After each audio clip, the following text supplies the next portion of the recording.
Hello everyone, welcome to the video of today. This is Beyond the Truth. Today we are going to be talking about the last refuge of the Inca, Choquequirao. This week, my YouTube feed started showing me some videos about Peru, a fantastic document series made by Peruvian TV about the lesser known sites in Peru. And I've just been eating it all up, so much that I hadn't known and never knew and everyone in general doesn't know. That led me to the place that we'll be talking about today.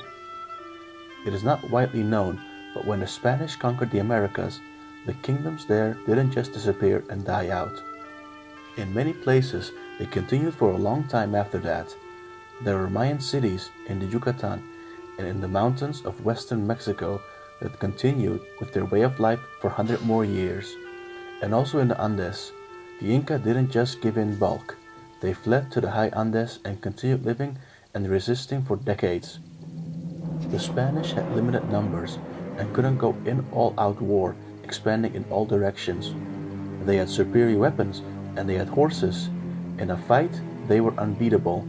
But the limitation in numbers meant that they couldn't take and hold a wide territory.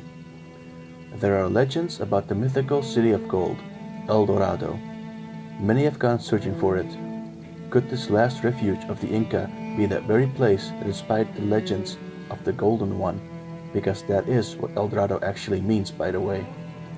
Known as the other Machu Picchu, Choquequirao, Cradle of Gold, is preferred by serious hikers who enjoy the untamed nature of the trails. Remoteness and inaccessibility have kept most potential tourists away from this ruined Inca city in South Peru, leaving a pristine landscape to be enjoyed by those who dare to enter.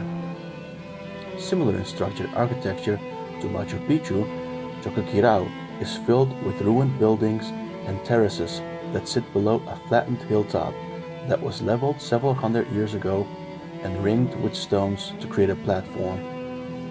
Built during the reign of King Pachacuti Inca Yupanqui, Choquequirao is believed to be the last city that the Sons of the Sun took refuge in when fleeing Cusco in the 16th century.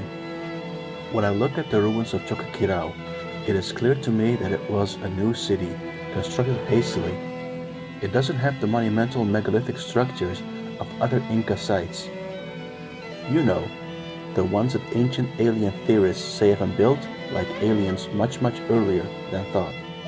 Well, this site doesn't have those, and maybe that is the reason why it is not mainstream and why people haven't heard of it. I haven't heard about it recently too, and I am a junkie about this kind of stuff.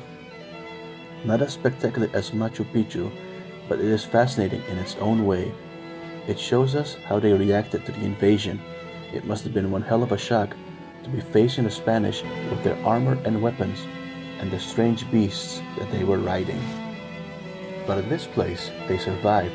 They continued building as they've been building, and they continued living as they had been living for a time at least. Only a small part of the site is visible, let's say. Most of it is still covered with jungle. Yes, I say jungle. They do have those high up in the mountains because of the equator and stuff. With some more work and proper conservation and presentation, this site can be a true gem for intrepid travelers.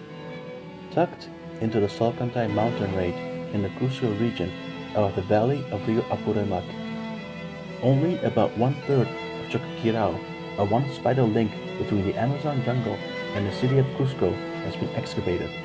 What has been uncovered to date follows traditional Inca construction. A temple and some administrative buildings are positioned directly around a central square with the living quarters of more common people further out.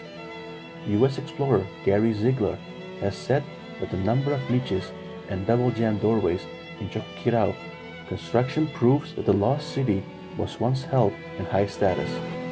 The first excavations in the area didn't begin until the 1970s.